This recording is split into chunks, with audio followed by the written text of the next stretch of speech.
তৃতীয় পৰ্যায়ৰ নিৰ্বাচনী প্ৰচাৰ তুংগত দৰং ওদালগুৰি সমষ্টিত ভৱেশ কলিতাৰ যুদ্ধংদেহী নিৰ্বাচনী প্ৰচাৰ এদিনত 10-12খনকৈ নিৰ্বাচনী সভাত অংশগ্ৰহণ ৰাজ্যিক বিজেপিৰ সভাপতি ভৱেশ কলিতাৰ বিজেপি প্ৰাৰ্থী দিলীপ শইকীয়াৰ হৈ নিৰ্বাচনী যুঁজত তৎপৰ হৈছে ভৱেশ কলিতাই নিৰ্বাচনী সভাত তৃতীয়বাৰৰ বাবে নৰেন্দ্ৰ মোদীক প্ৰধানমন্ত্ৰী কৰোৱাৰ আহ্বান ভৱেশ কলিতাৰ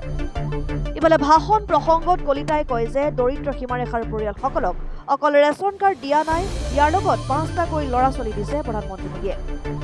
সেয়ে সকলোকে আহ্বান পদুম ফুলৰ ছবিত ভোট দিবলৈ ভৱেশ কলিতাৰ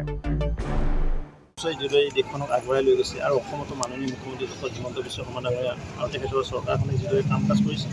সেইকাৰণে ৰাইজ আজি সন্তুষ্ট আছে ৰাইজ হিন্দল ভাঙি ওলাইছে প্ৰতিখন নিৰ্বাচনী সভাত ক'তো আমাৰ সেনেঙা উপস্থিত হাজাৰ হাজাৰ জনতা ওলাইছে আৰু এই উমান দিছে দ্বিতীয়বাৰ ইয়াৰ মাজতো অখিল গগৈ যোৱাকালি তেখেতে আহ্বান জনাইছে যে বৰাক উপত্যকাৰ পৰাই বিজেপিক মানে উৎখাত কৰিবলৈ আহ্বান জনাইছে আৰু তাত তেখেতে কৈছে যে বিজেপিৰ সৰু ভাই মানে UADF অখিল গগৈ নিজে উৎখাত হৈছে শিৱসাগৰৰ পৰা আগতে তেওঁৰ ভেটি মজবুত কৰি ৰাখক বৰাক বুলিব বিজেপিৰ পিছতো তেওঁ খেদিব পাৰে নিজে উৎখাত হৈছে তাক প্ৰত্যাখ্যান কৰিছে ভৰিতলৰ মাটি নোহোৱা নেতা এইবিলাক কোনে ৰিয়েকশ্যন দিয়ে কাৰ লগত এলায়েঞ্চ কৰিছিলে সুধিবচোন কাৰ লগত এলায়েঞ্চ কৰি তেওঁলোকে এই কৰিছিলে তেওঁলোকৰ সাংসদ নিৰ্বাচিত কৰিছিলে সুধিবচোন মই নক'লোঁ যে কাৰ নাম নকয় কিন্তু আমাৰ দলৰ মাৰ্গদৰ্শক নহয় আগ্ৰামা মহিলাইৰ ল'ৰাটো ঠিক কৰি ৰাখক সিদিনাখনে নহয় এওঁ জইন কৰি চন্দন ব্ৰহ্ম জইন কৰিলে তেওঁৰ একদম মেইন আছে আৰু কিমানজনে চেং দাঙি আছে MCLA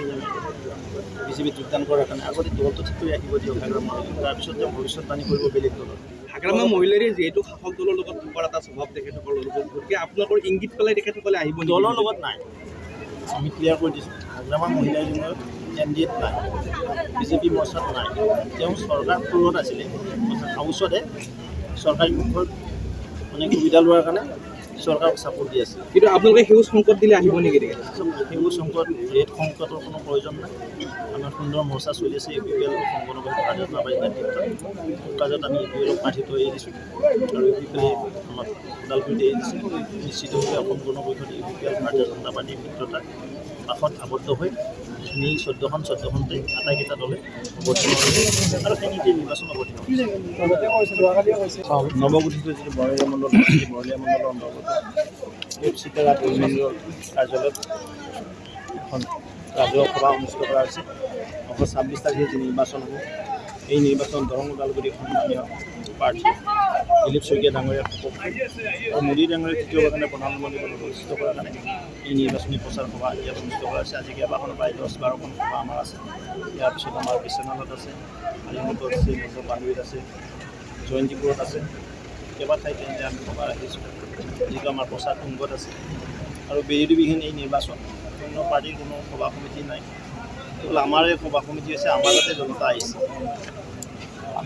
বিষয়ববীয়া সাংসদ বিধায়ক মন্ত্ৰী সমন্বিত হৈ সকলোৱে প্ৰচাৰ অভিযান তীব্ৰতৰ কৰি দিছে প্ৰথম ফেজৰ ৰিজাল্টটো খুব ভাল হৈছে দ্বিতীয় ফেজো নিশ্চিতভাৱে ভাল হ'ব আৰু তৃতীয় ফেজো ভাল হ'ব